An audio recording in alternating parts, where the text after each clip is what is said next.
mengalami revisi. Jadi tidak seperti sekarang ini langsung ketika kita itu diperintahkan untuk puasa dari sejak terbitnya fajar sampai terbenamnya matahari, atau sejak ini sebelum subuh itu sampai kemudian datang beduk maghrib. Itu dulu ternyata perintah puasa itu tidak seperti yang kita laksanakan sekarang ini, justru lebih panjang.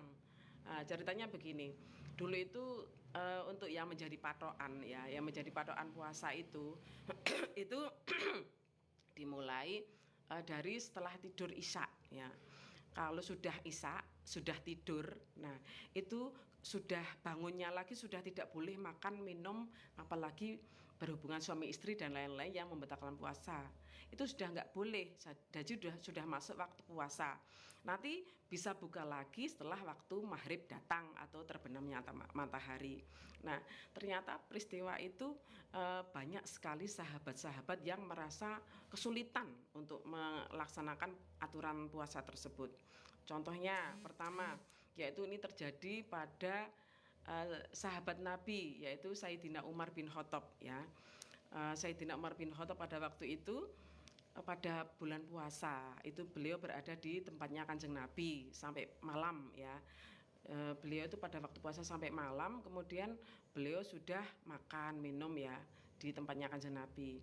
Kemudian ketika beliau pulang, Sayyidina Umar itu pulang ke rumahnya, dan beliau mesti karena pulang itu karena seorang Arab itu ya, kebaikan nyun sewu itu kan kalau kebutuhan untuk hubungan suami istri seksual itu kan lebih besar ya, lebih ini ya maksimalis gitu ya. Nah ketika pulang itu pingin sekali berhubungan suami istri dengan istrinya. Nah, ternyata bagaimana?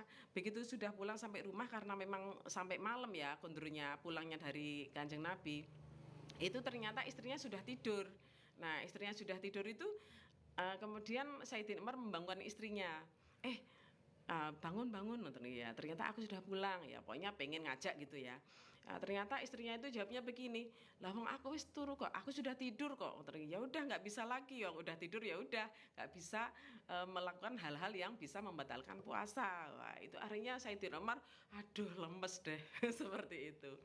Kemudian ada lagi peristiwa teman sahabat Kanjeng Nabi, yaitu Qais bin Surmah itu ya. Itu juga sahabat Qais itu pulang pas saat berbuka puasa itu dari bekerja, karena saking lelahnya sampai rumah itu tanya sama istrinya, ada makanan enggak untuk berbuka. Nah, ternyata di rumah enggak ada. Kemudian tak carikan dulu po gitu istrinya jawabannya. Akhirnya istrinya sementara mencarikan dulu makanan untuk Qais, sahabat Qais tadi. Nah saking lelahnya, karena saking suwayah itu, lelah itu, akhirnya sahabat Qais ketiduran. Nah begitu ketiduran, kemudian istrinya begitu sampai rumah itu gugah ya, jadi membangunkan si sahabat Qais tadi. Bangun, celaka kamu, belum makan kok sudah tidur. Gimana ini? Ya nggak usah, berarti nggak bisa makan lagi sampai besok puasa penuh full.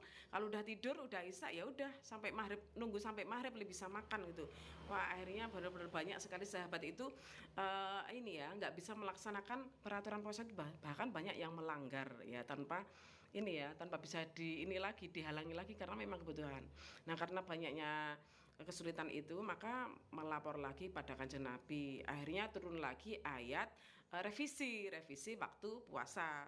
Nah akhirnya revisi waktu puasa itu dimulai pada terbitnya fajar ya, sebelum subuh itu, kemudian sampai terbenamnya matahari, sehingga pada malam hari setelah matahari terbenam, setelah maghrib itu dihalalkan bagimu istri-istrimu ya, ayat surat Al-Baqarah ayat 187 itu, uhilalakum fil lailatas syami rafathu ila nisaikum, yaitu dihalalkan kamu untuk ini berhubungan sama istri, makan minum sampai pagi lagi. Nah itulah waktu revisi. Jadi kita itu sebenarnya sangat bersyukur sekali untuk Allah itu juga sangat memberikan pengertian, keringanan pada hamba-hambanya, memahami bagaimana kondisi hambanya, sehingga kita sekarang bisa melaksanakan puasa seperti ini.